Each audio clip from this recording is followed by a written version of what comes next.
Hello नमस्कार दोस्तों। आज हम बात करने वाले हैं इंडियन कॉन्ट्रैक्ट एक्ट पे। इंडियन कॉन्ट्रैक्ट एक्ट जो कि 1872 में आया था। 1872 1 सितंबर 1872 को हमारे देश में इंडियन कॉन्ट्रैक्ट एक्ट लागू हुआ था। दोस्तों मैं बताना चाहता हूँ इंडियन कॉन्ट्रैक्ट एक्ट को हम दो भाग में डिवाइड करते हैं। ठीक, पहले को हम लोग जनरल प्रिंसिपल्स के नाम से जानते हैं जो कि सेक्शन 1 से लेकर के 75 सेक्शन तक डिफाइन किया गया, और दूसरे को हम स्पेशल कॉन्ट्रैक्ट के नाम से जानते हैं। स्पेशल कॉन्ट्रैक्ट के अंदर हम लोग डील करते हैं इंडेमनिटी को, गारंटी को और एजेंसी को।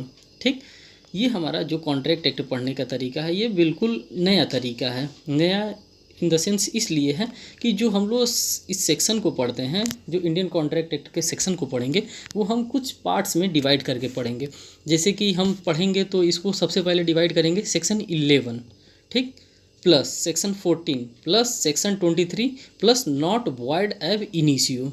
अगर इस स्टेज में हम डिवाइड करके इसको पढ़ते हैं तो ये हमारे लिए बहुत ही बेहतर साबित होगा, क्योंकि हम इस तरह से एक दूसरे के साथ बाइंडिंग करते हुए, लिंक करते हुए हम पढ़ सकते हैं कि हाँ सेक्शन 11 में क्या डिफ़ाइन किया गया, फिर सेक्शन 12 में क्या डिफ़ाइन किया है, फिर 13 में। इस तरह से हम डिफ़ाइन करके और आसानी से पढ़ते चले जाएंगे। तो मैं स्टार्ट करना चाहता हूँ।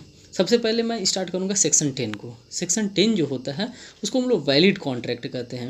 यहाँ पे मैं बताना चाहता हूँ वैलिड कॉन्ट्रैक्ट वो कॉन्ट्रैक्ट होता है कि जो कि एक कॉम्पिटेंट पर्सन के द्वारा किया जाता है। तो हमारा कॉम्पिटेंट पर्सन डिफाइन किया गया है सेक्शन 11 में। अब कॉम्पिटेंट का मतलब क्या होता है? कॉम्पिटेंट का मतलब होता है मीन्स कि वो व्यक्ति जो कॉम्पिटेंट पर्सन है वो मेजर होना चाहिए। ठीक, आप लोग लॉ के स्टूडेंट हैं, आप लोगों को पता होगा जो कॉम्पिटेंट पर्सन होगा वो मेजर पर्सन अवश्य होगा। ठीक, फिर आगे हम बात करते हैं जो पर्सन मेजर होगा वो साउंड माइंड भी होगा। ठीक, तो हम लोग साउंड माइंडनेस के बारे में कहाँ पढ़ते हैं? वो चीज़ हम लोग पढ़ते हैं सेक्शन 12 में पढ़ते हैं। जो साउंड माइंड पर्सन होगा, नॉट डिस्क्वालीफाइड बाय लॉ होगा, वही पर्सन तो एक वैलिड कॉन्ट्रैक्ट को परफॉर्म कर सकता है। अगर इस टाइप का अगर उसके पास क्वालिफिकेशन नहीं है तो फिर वो वैलिड कॉन्ट्रैक्ट को परफॉर्म नहीं कर सकता है। तो इसमें मैं आपको बताना चाहूँगा सेक्शन 10 हम लोगों ने बड़ी आसानी से कवर कर लिया, सेक्शन 11 कवर कर लिया और फिर सेक्शन 12 भी हमने कवर कर लिया। अब बात आती है सेक्शन 14 की। अभी मैं 30 को एग्जेम्प्ट कर रहा हूँ, अभी मैं बात कर रहा हूँ सेक्शन 14 की, जिसमें फ्री कंसेंट की बात की जाती है। दोस्तों मैं आपको बताना चाहता हूँ फ्री कंसेंट के ऊपर एक चीज़ और आता है जिसको हम लोग सेक्शन 13 कहते हैं, जो कि कंसेंट होता है। सबसे तो पहले हम कंसेंट की बात करते हैं जो कि सेक्शन 13 में डिफाइन किया गया है। फिर उसके बाद से आ जाता है सेक्शन 14 में फ्री कंसेंट। जब कंसेंट हम जान जाएंगे कंसेंट क्या होता है तो फिर हम जानेंगे कि अच्छा फ्री कंसेंट सेक्शन 14 में दिया है, तो हम फ्री कंसेंट के बारे में बात करते हैं।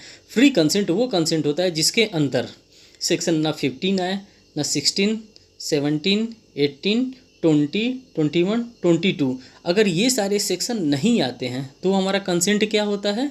सेक्शन 14 के अकॉर्डिंग वो हमारा फ्री कंसेंट होता है। ठीक, अब मैं बात करना चाहता हूँ सेक्शन 15 में दिया क्या है। सेक्शन 15 में जो है हमारा कोयर्सन है, सेक्शन 16 में अनड्यू इन्फ्लुएंस है, सेक्शन 17 में फ्रॉड है, 18 में मिस रिप्रेजेंटेशन है, और जो हमारा 20 से लेकर 22 है वहाँ पे मिस्टेक्स के बारे में डील किया गया है। मिस्टेक्स का मतलब होता है, मैं शॉर्टकट में बता देता हूँ, मिस्टेक जहाँ 20-22 लोग रहेंगे वहाँ पे गलतियाँ होंगी ही होंगी, इसी को मिस्टेक्स कहा जाता है। तो हमारे कहने का मतलब है जो सेक्शन 14 है, सेक्शन 14 के अंतर्गत अगर ये सारी चीज़ें नहीं रहेंगी तो हमारा जो कंसेंट होगा वो हमारा फ्री कंसेंट होगा। ठीक, इतनी बातें आप लोगों को समझ में आ गई। फिर अब इसमें दो बातें और छूट गई हैं। दो बातें वो छूट गई हैं, एक हमारे पास सेक्शन 19 होता है और एक हमारे पास दूसरा सेक्शन जो होता है वो 19A होता है। जो हमारा सेक्शन 19 होता है वो डील करता है कोयर्सन से, फ्रॉड से, मिस रिप्रेजेंटेशन से। इन तीन सेक्शन के साथ डील करता है हमारा सेक्शन 19, और हमारा जो सेक्शन 19A है वो डील करता है सेक्शन 16 से, तो वो हमारा 19A हो जाता है। ठीक, अब हम बात करते हैं मिस्टेक्स की। मिस्टेक्स हमारे Indian constitution, Indian contract act में दो प्रकार से डिफाइन किए गए हैं। एक तो होता है मिस्टेक ऑफ फैक्ट होता है और एक मिस्टेक ऑफ लॉ होता है।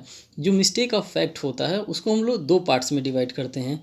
एक को हम लोग बाइलैटरल मिस्टेक करते हैं जो कि डिफाइन करता है सेक्शन 20 में, और दूसरा जो होता है हमारा यूनिलैटरल मिस्टेक होता है जिसको हम डिफाइन करते हैं सेक्शन 22 में। ठीक, फिर उसके बाद से हम जब इन दोनों की बात कर लेते हैं तो फिर हमारे साथ साथ आता है मिस्टेक ऑफ लॉ की बात आता है, जो कि सेक्शन 21 में डिफाइन किया गया है। Mistakes of law, mistakes of law को भी हम दो पार्ट्स में डिवाइड करते हैं, एक को इंडियन लॉ कहते हैं और दूसरे को हम लोग फॉरेन लॉ कहते हैं। ठीक, इतना चीज़ हम लोग को समझ में आएगा। जो इंडियन लॉ होता है वो ऑलवेज वैलिड होगा। सेक्शन 21 में जो इंडियन लॉ की बात करते हैं वो ऑलवेज वैलिड होगा। बट जो सेक्शन 21 में ही जो फॉरेन लॉ होता है, foreign law is equal to fact हम लोग कहते हैं। ठीक, ये बातें आप लोगों को समझ में आ गई।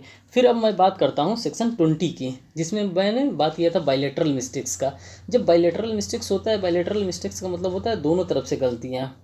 यहाँ पे जो भी गलतियाँ होंगी वो वॉइड होंगी, और वॉइड के बारे में हम लोग पढ़ते हैं सेक्शन 2G में, हमको डिफाइन किया गया है। फिर हम बात करते हैं सेक्शन 22 में, जो कि कॉन्ट्रैक्ट यहाँ पे जो होगा वैलिड होगा।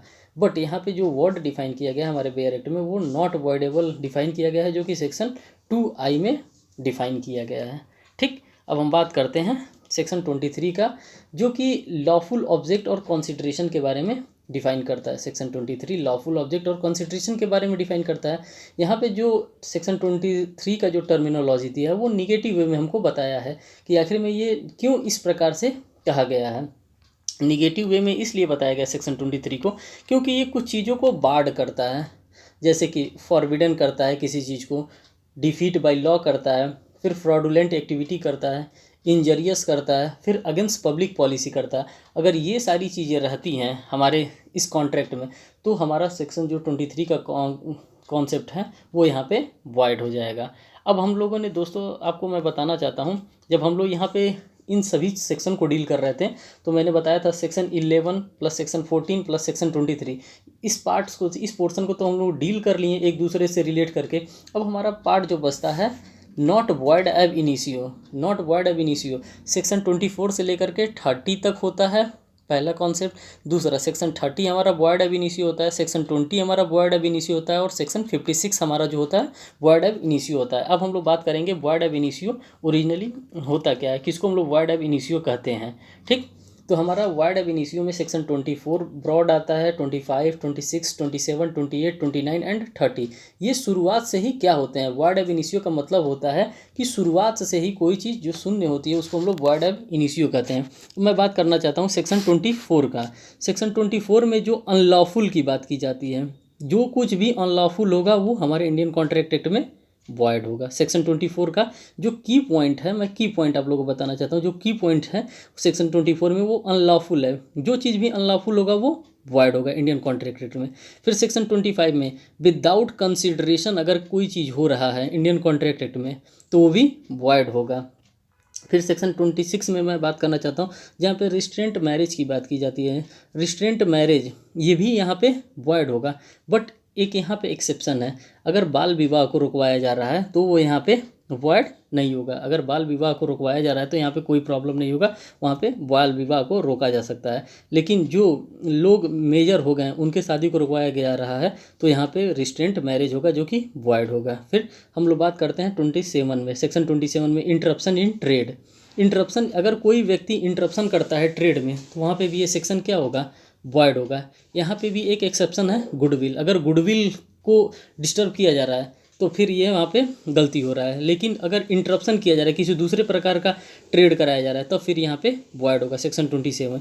अब हम बात करना चाहते हैं सेक्शन 28 के बारे में, जो कि लीगल प्रोसीडिंग में अगर किसी प्रकार का इंटरप्शन होता है तब यहाँ पे सेक्शन जो हमारा होगा वो वॉइड होगा। यहाँ पे इसका एक्सेप्शन होता है आर्बिट्रेशन, मीडिएशन एंड कॉन्सिलिएशन। अगर इस प्रकार की एक्टिविटी कराई जा रही है जो कोर्ट आउटसाइड द कोर्ट हो रहा है तो ये हमारा वॉइड नहीं होगा।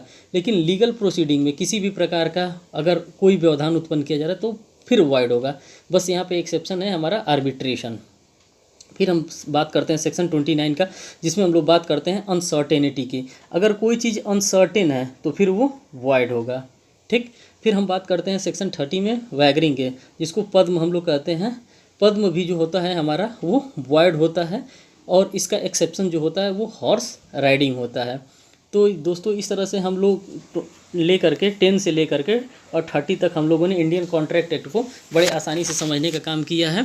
फिर अब मैं मिलूँगा आप लोगों से नेक्स्ट वीडियो में। Thank you.